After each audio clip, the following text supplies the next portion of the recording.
Hello students, welcome back Gajanand academy YouTube channel. और हम एक थ्योरम से स्टार्ट करेंगे। थ्योरम 6.3 से तीन थ्योरम है, तीनों आपको बहुत अच्छे से आना चाहिए। लास्ट वाला वीडियो में आपने देखा होगा, हमने तीनों थ्योरम को एक्सप्लेन किया है, जहां पे बताया कि किस तरीके से आप उनको यूज कर सकते हो। यूज करना तो आगे है, लेकिन अगर आपको प्रूफ जानना है तो आपको आगे बढ़ना होगा हमारे साथ। तो देखो, प्रूफ के लिए सबसे पहले क्वेश्चन रीड करेंगे। इफ इन टू ट्राइंगल, दो ट्राइंगल आपके मान लेते हैं, लेट करते हैं हम कंस्ट्रक्शन हमारा, मतलब बनाना शुरू करते हैं।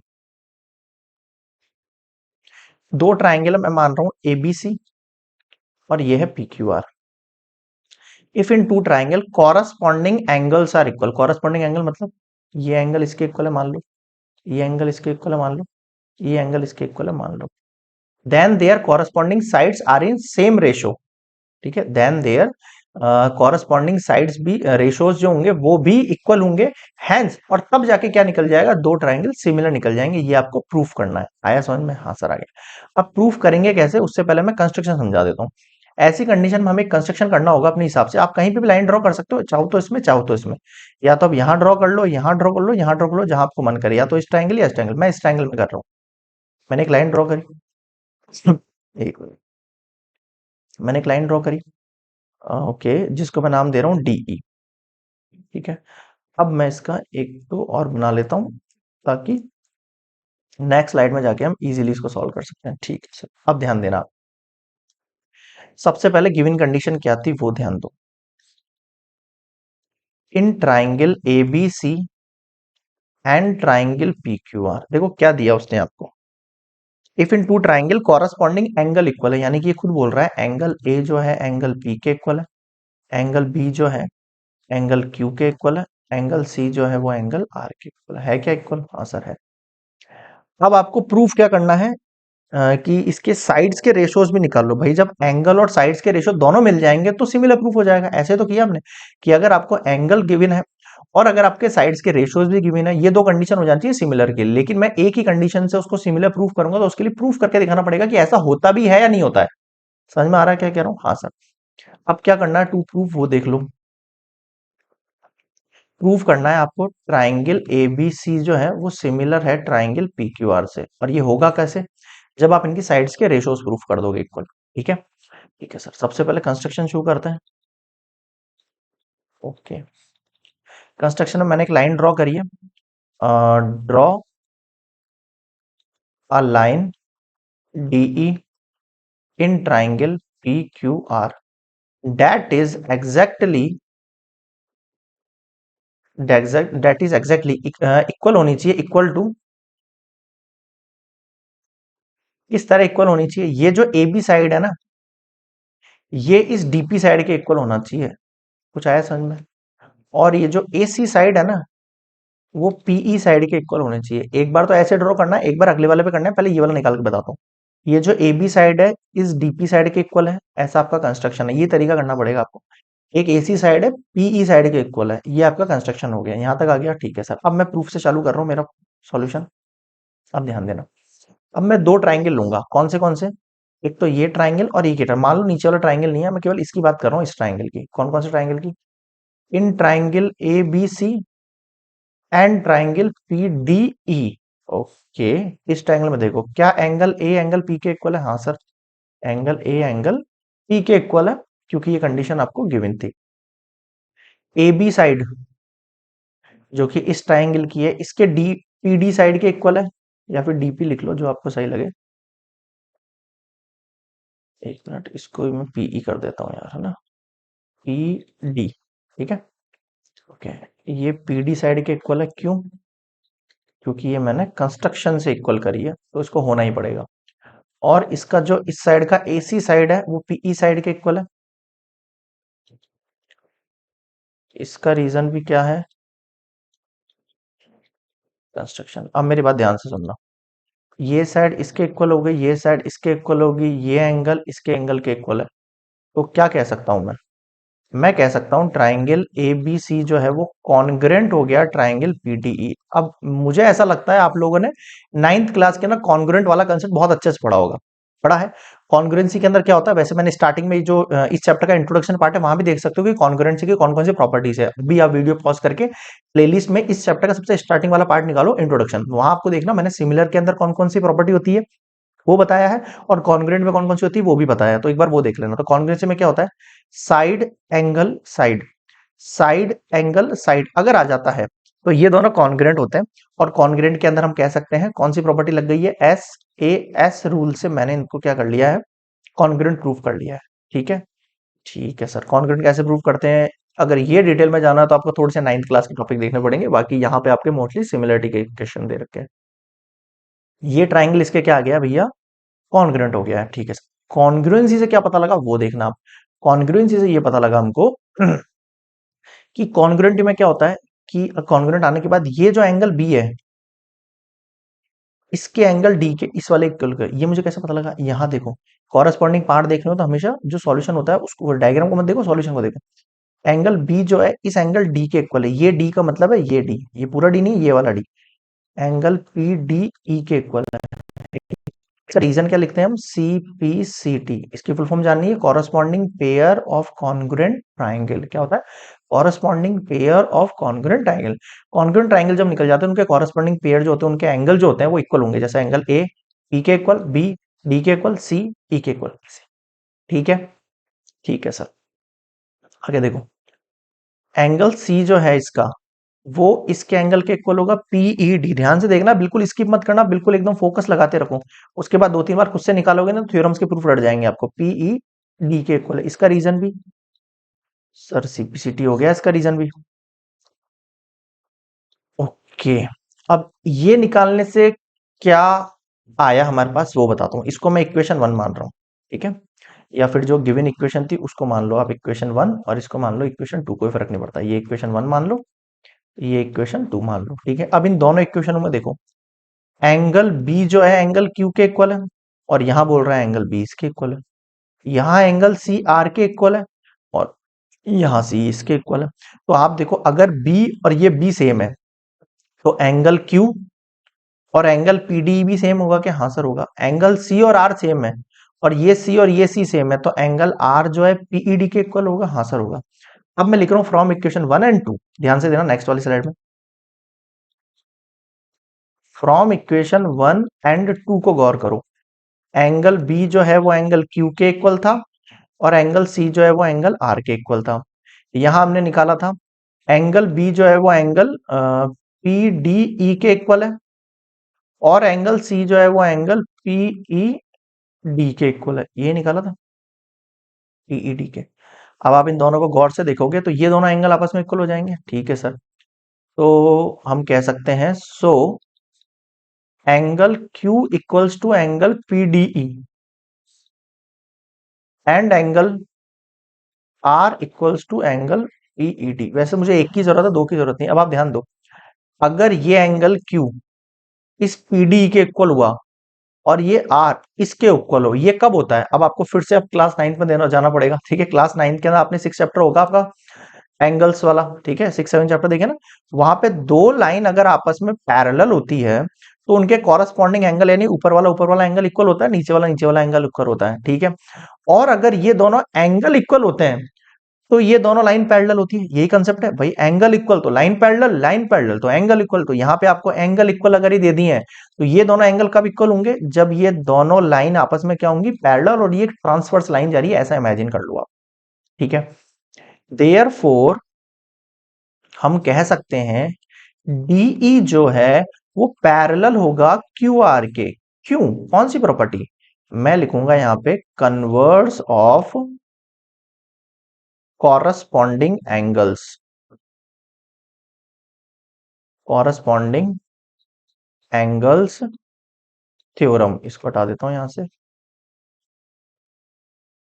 बताओ समझ में आया क्या, converse of corresponding angle theorem, जहां पे क्या होता है एंगल इक्वल होते हैं कॉरस्पॉन्डिंग, तो हम लाइंस को पैरेलल कह देते हैं। देखो एक और नई चीज, अगर ये लाइन इसके पैरेलल है तो क्या कह सकता हूं मैं कह सकता हूं sir PD, PD upon D Q equal होगा पीई अपॉन ई आर के। ओ हो, ये तो पता ही नहीं था सर, ये कैसे निकल के आया, ये आया आपका थ्योरम 6.1 से। और कौन सी थ्योरम है ये, बेसिक प्रोपोर्शनल थ्योरम। बताओ समझ में आ गया क्या, हाँ सर आ गया। ये साइड अपॉन ये साइड और ये साइड अपॉन ये साइड के रेशियोज क्या होते हैं, इक्वल होते हैं। ठीक है सर, यहां तक भी समझ में आ गया। अब मुझे इस रेशियोज को क्या है, एक लाइन को मुझे पूरा करना है। क्या कह रहा हूं मैं, सुनना मेरी बात ध्यान से। मैं क्या कह रहा हूं, मुझे वैसे मैं यहाँ डायरेक्टली भी लिख सकता हूँ, मतलब ये अगर पैरेलल होती है ना तो ये वाली साइड अपॉन ये पूरी साइड भी होती है, ये सब थ्योरम से होती है, लेकिन मैं आपको इजीली समझाता हूँ। ये वाला साइड अपॉन ये वाला साइड है, लेकिन मुझे इस साइड को पूरा लंबा करना है, पीक्यू बनाना है साइड को। और पीक्यू बनाने के लिए क्या करेंगे, +1 करेंगे। लेकिन +1 कैसे करेंगे, मुझे डीपी साइड नहीं छेड़नी है। ये जो पीडी साइड है ना, या डीपी साइड जो भी बोल रहे हो आप इसको, ये मुझे नहीं छेड़नी है। तो जो साइड नहीं छेड़नी होती है उसको नीचे रखना पड़ता है मुझे। तो मैं इसमें क्या करूंगा, रेसिप्रोकल करूंगा। रेसिप्रोकल करोगे तो देखो, डीक्यू तो चल जाएगा ऊपर और पीडी आ जाएगा नीचे। यहां भी पीआर तो चल जाएगा ऊपर और पीई चल जाएगा नीचे। ऐसा नीचे क्यों किया, क्योंकि नीचे वाली चीज कभी चेंज नहीं होती है जब मैं +1 करता हूं। समझ में आया, हाँ सर, अब करो +1।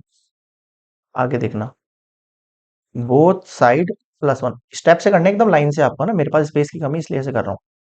तो D Q upon P D +1, E R upon PE +1। अब आप देखो, +1 करेंगे तो डी क्यू प्लस पीडी हो जाएगा और अपॉन में पीडी है।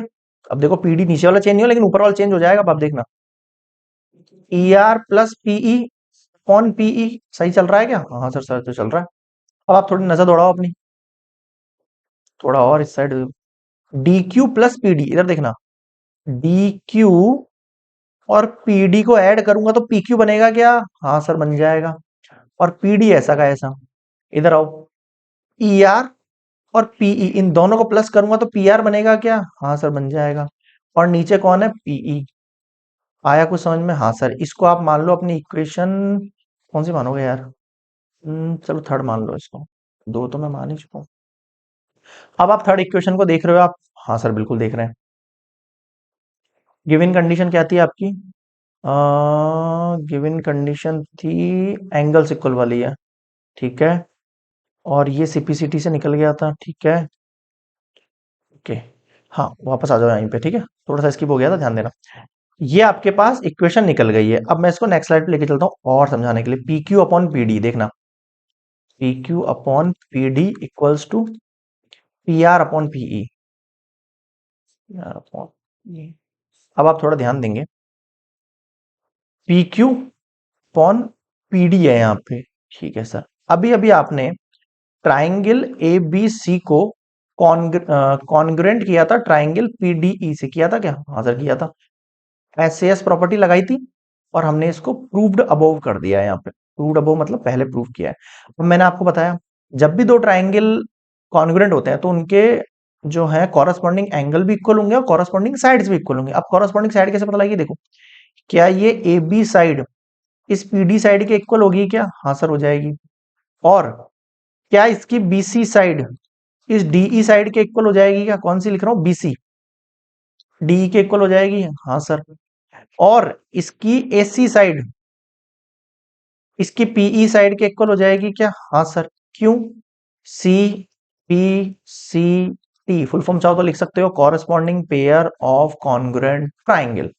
अब मेरी बात सुनो, मैं इसको पुट कर रहा हूं, थर्ड इक्वेशन है ये, मेरी फोर्थ इक्वेशन है, ठीक है। From equation third and fourth को देखो आप थोड़ा सा।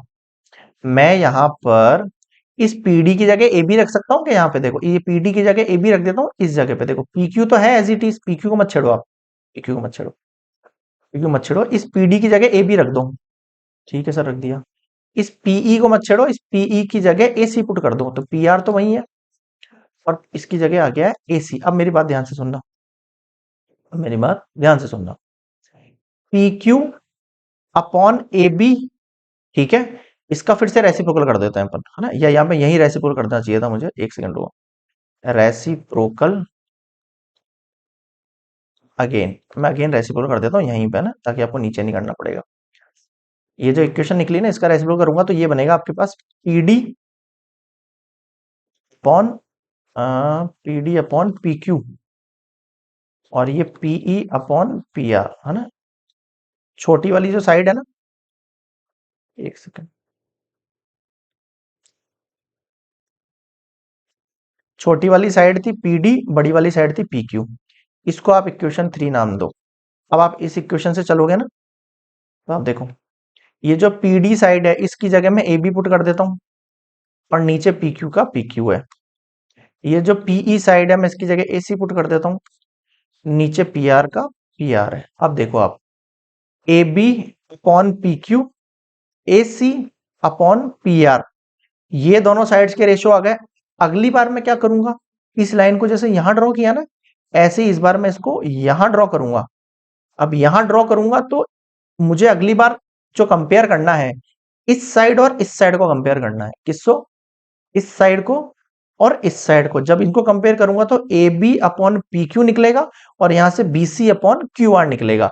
और ये वाले साइड तो कॉमन हो जाएगी जो इसमें भी है, और ये वाली जो दूसरी वाली साइड होगी वो भी इसके इक्वल निकल जाएगी।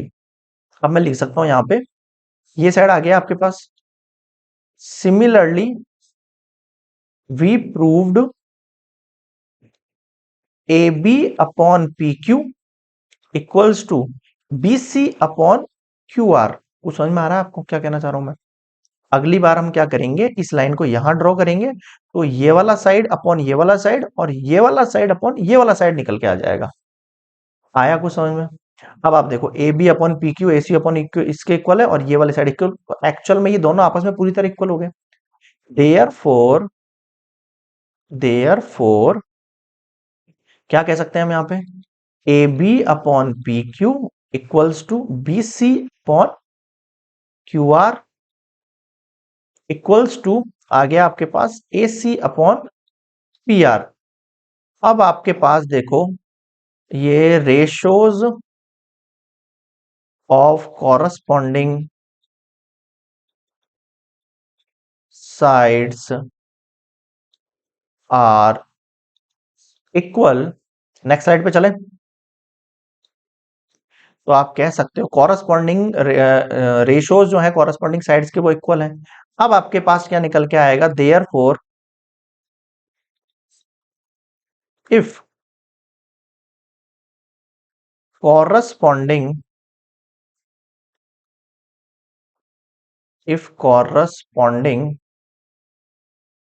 Angles and ratios of sides are equal, then hence then हम कह सकते हैं ट्राइंगल ए बी सी जो है वो सिमिलर है ट्राइंगल पी क्यू आर के। ये तो हमें निकालना था। अगर मैंने एंगल दे दिए हैं आपको, तो आप साइड्स के दम साइड निकल जाएगी कि हाँ सर निकल जाएगी। और मुझे पता है कि सिमिलर प्रूफ करने के लिए मेरे पास दोनों कंडीशन होनी चाहिए। मेरे पास दोनों कंडीशन की जरूरत नहीं है। जब भी मुझे सिमिलर लगाना होगा मैं एक कंडीशन लगा दूंगा। क्यों? क्योंकि दूसरी तो प्रूफ करके आ ही जाती है हमेशा। तो हमने ये क्या कर लिया, एज्यूम कर लिया हमेशा के लिए, कि अगर किसी दो ट्राइंगल के अंदर आपको एंगल्स दे रखे हैं कॉरस्पॉन्डिंग इक्वल, तो आप मान लेना वो दोनों ट्राइंगल क्या है, सिमिलर है। क्यों? क्योंकि साइड्स के रेशो ऑटोमेटिक आएंगे इस थ्योरम की मदद से। समझ गए? ये हो गया आपका प्रूफ कंप्लीटेड। ठीक है, इसकी मदद से आया कुछ समझ में? हाँ सर, ये आ गया कंप्लीट। आप एक बार और वीडियो रिवाइज करके देख लेना, अगर कुछ भी डाउट लगे तो। वैसे मेरे हिसाब से मैंने कोशिश करी है पूरा एग्जैक्टली समझाने की, है ना। इसमें एक सब थ्योरम और है, वो समझा देता हूँ मैं आपको साथ में, फिर कंफ्यूजन रहेगा। सब थ्योरम वो है आपका डबल ए रूल। देखो मेरी बात सुनो, जैसे एक ट्राइंगल है मान लेते हैं, इस एंगल का वैल्यू 60 है, इसका 70 है, इसका मुझे पता नहीं है, इसका भी 60 है, इसका भी 70 है। अब ये तीसरा ऑटोमेटिक इक्वल होगा। क्यों? इसका एंगल सम प्रॉपर्टी करो। क्या करो? इसका एंगल सम प्रॉपर्टी जोड़ो। 60 प्लस 70 प्लस इसको आप मान लो ए, 360, ओ सॉरी 180। एंगल सम प्रॉपर्टी के ना 180 होता है सम। 60 70 कितना हो जाएगा, 130 प्लस ए इक्वल्स टू 180। 180 के पास 130 जाएगा, कितना बचेगा आपके पास, 50 डिग्री निकल के आ जाएगा ये। अब ये करके देखो, यहाँ भी 60 प्लस 70 प्लस इसका बी मान दे दो, इनको जोड़ोगे 130 प्लस बी इक्वल्स टू 180 कर लो, उधर जाएगा बी का वैल्यू 50 आ जाएगा। देख लो दोनों इक्वल आ रहे हैं कि हाँ सर। तो डबल ए रूल अगर आपके पास है तो भी आप ट्राइंगल ए बी सी को सिमिलर कह सकते हो ट्राइंगल पी क्यू आर से। किससे? डबल ए रूल से। कोई दिक्कत नहीं है। बताओ समझ में आ गया? ये होता है आपका theorem 6.3 completed triple a rule. ठीक है, कि हम इसको कह सकते हैं किस रूल से, ए ए ए रूल से। इसको आप डबल ए भी कह सकते हो। अब मुझे बताओ किसको दिक्कत है। देखो थ्योरम्स के प्रूफ उन स्टूडेंट्स के लिए इंपॉर्टेंट है, मान लो अगर जैसे आपको लगता है कि नहीं सर थ्योरम वगैरह तो नहीं आती है तो हम केवल क्वेश्चंस पे ध्यान देंगे, आप कर सकते हो ऐसा। लेकिन जो स्टूडेंट्स अपने मैथमेटिक्स को लेके बहुत सीरियस है, उन्हें लगता है कि हमें इसमें ज्यादा आगे जाके स्कोप बनाना है, या फिर वो साइंस मैथ्स वगैरह की फील्ड में जाना था, इंजीनियरिंग के फील्ड में जाना चाहते हैं, या फिर बीएससी वगैरह कुछ करना चाहते हैं, तो उनको अपना मैथमेटिक्स वाला जो पोर्शन है वो बहुत स्ट्रांग रखना पड़ेगा, तभी जाके उनको बेनिफिट होगा। वरना आगे जाके आपको बहुत सारे कंफ्यूजन क्रिएट होंगे, मतलब आगे जब सीनियर क्लासेस में जाएंगे, +2 करोगे, उसके बाद कॉलेज जाओगे, तो ये सब बेसिक्स है जो आप स्किप करके चल जाओगे यहाँ से, तब आपको वहां बहुत दिक्कत आएगी, वहां आपको इस तरीके से डीपली कोई समझाने नहीं बैठेगा। मुझे ऐसा लगता है कि आपका जितना भी सिलेबस है रिड्यूस होने के बाद एटलीस्ट वो तो आपको कंप्लीट पढ़ना ही चाहिए। मतलब 30% रिड्यूस हो गया तो वो तो चलो ठीक है, वैसे भी जिनको पूरा पढ़ना है, वैसे कई बच्चे हैं जो पूरा भी पढ़ रहे हैं, वो कोई इशू नहीं है। बट हाँ, जितना बचा है कम से कम वो तो एटलीस्ट आप पूरा पढ़ो जितना आपने न्यू एनसीईआरटी में गिवन है। तो ये आपका न्यू एनसीईआरटी का ना गिवन है थ्योरम्स, तो मेरे हिसाब से मुझे लगता है कि ये सब आपके आएंगे एग्जाम्स में, एग्जाम्स के पर्सपेक्टिव से। तो कंप्लीट होता है थ्योरम 6.3।